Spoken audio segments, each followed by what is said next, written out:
그들이 두루마리를 서기관 엘리사마의 방에 두고 뜰에 들어가 왕께 나아가서 이 모든 말을 왕의 귀에 아뢰니 왕이 여우디를 보내어 두루마리를 가져오게 하매 여우디가 서기관 엘리사마의 방에서 가져다가 왕과 왕의 곁에 선 모든 고관의 귀에 낭독하니 그때는 9째 달이라 왕이 겨울 궁전에 앉았고 그 앞에는 불피운 화로가 있더라.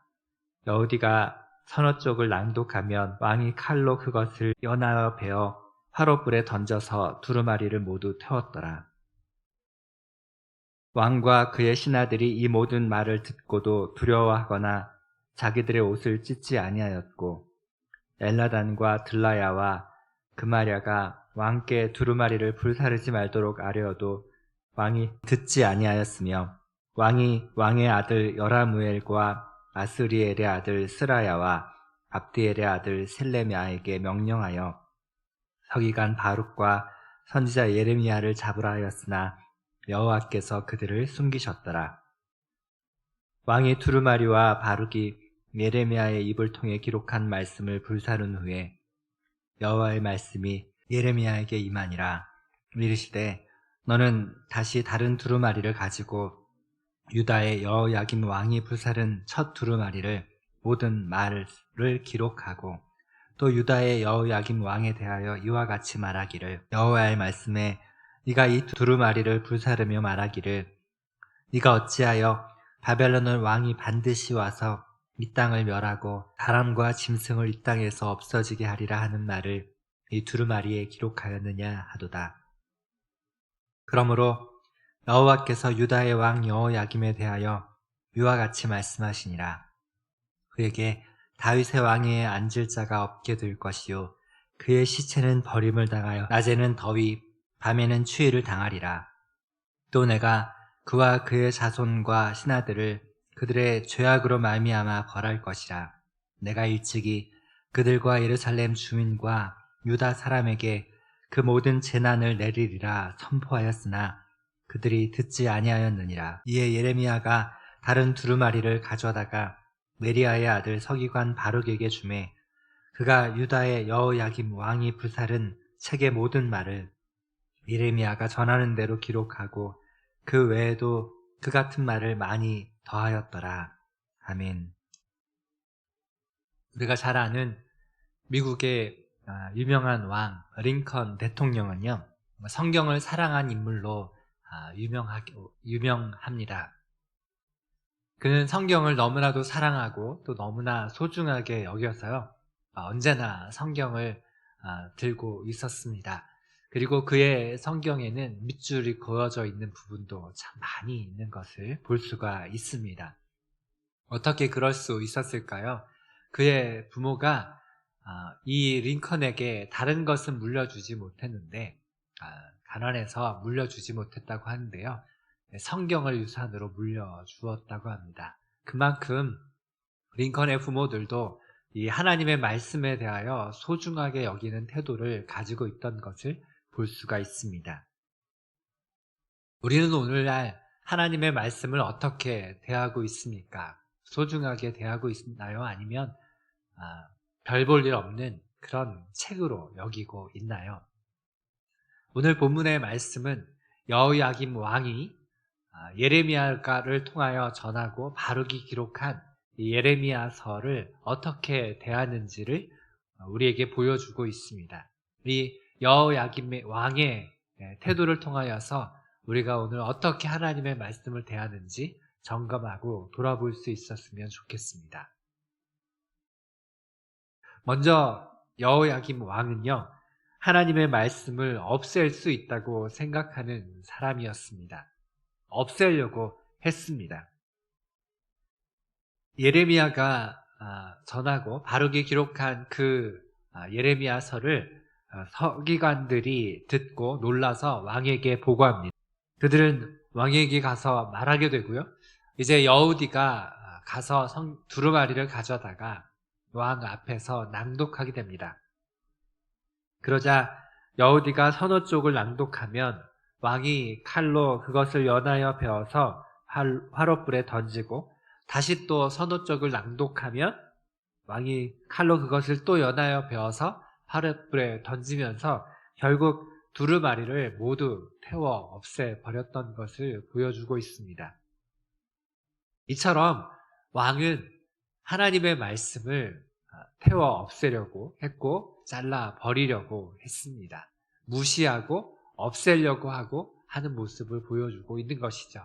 그러나 여러분, 이렇다고 해서 하나님의 말씀을 없앨 수 있을까요? 잘라서 없애거나 태워서 사라지게 할 수 있습니까? 그렇지 않습니다. 하나님의 말씀은요, 태워버리면 다시 기록하면 되는 것입니다.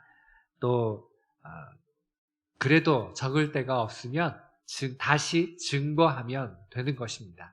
하나님의 말씀은 언제나 사람들의 머릿속에 남아있고 마음속에 남아서 전해질 수 있다는 것입니다. 그게 하나님의 말씀이고요. 또 사람들이 그렇지 않다고 하더라도 하나님께서 친히 다시 전해주시면 가능합니다.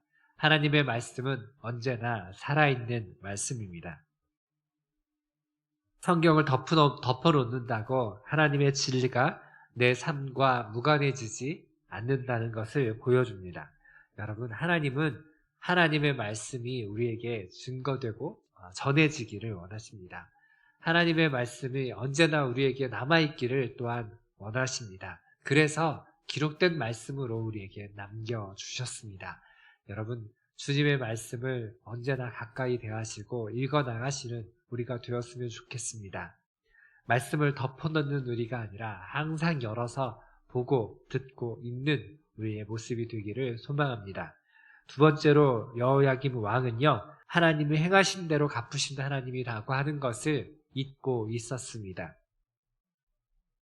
그래서 이렇게 하나님의 말씀에 대하여서 함부로 대할 수 있었던 것이죠. 하나님의 말씀을 이렇게 잘라서 버리고 태워 버린 것에 대하여서 아무런 거리낌을 느끼지 않는 것처럼 보여줍니다. 뿐만 아니라 24절 보면 왕과 그의 신하들이 이 모든 말을 듣고도 두려워하거나 자기들의 옷을 찢지 아니하였고 라고 하는 말씀을 볼 수가 있습니다. 이만큼 왕과 신하들이 하나님의 말씀에 대하여서 함부로 여기고 그것을 죄악으로 여기지 않았던 것을 보여주고 있는 것입니다. 이렇게 하나님의 말씀을 대하는 사람들에 대하여 하나님은 어떻게 대하실까요? 신명기 28장 2절 말씀에 보면요, 네가 내 하나님 여호와의 말씀을 청종하면 복이 너에게 임할 것이라 라고 말씀하고 있습니다. 반대로 28장 그 뒷부분에 보면요, 하나님의 말씀을 청종하지 아니하면 저주가 내게 임할 것이라 라고 말씀하고 있는 것을 볼 수가 있습니다. 여러분, 하나님의 말씀을 우리가 어떻게 대하느냐에 따라서 우리에게 복이 있을 수도 있고 화가 있을 수도 있습니다. 왜냐하면 하나님의 말씀을 어떻게 대하느냐는 하나님을 어떻게 대하느냐를 보여주기 때문에 그렇습니다. 우리는 하나님을 정말 존귀하게 대하는 사람들 되었으면 좋겠습니다. 그래서 하나님의 말씀도 소중하게 여기는 우리가 되었으면 좋겠습니다. 성경책을 잘 품고 있다고 그것이 소중하게 대하는 건 아니겠죠.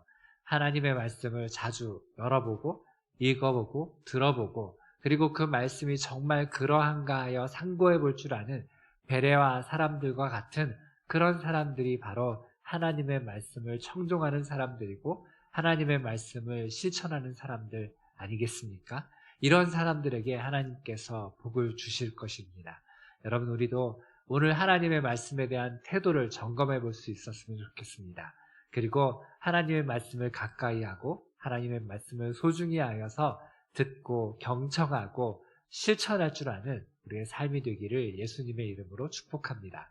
기도하겠습니다. 은혜로우신 여호와 아버지 하나님, 오늘도 여호야김 왕의 모습을 통하여 우리가 어떻게 하나님의 말씀을 대하는지 점검하게 하여 주셔서 감사합니다. 주님, 우리가 오늘도 하나님의 말씀을 즐거워하게 하여 주시고 소중히 여기게 하여 주시옵시고 그래서 하나님의 말씀을 따라 살아갈 줄 아는 우리 모두가 되게 하여 주시옵소서. 예수님의 이름으로 기도드립니다. 아멘.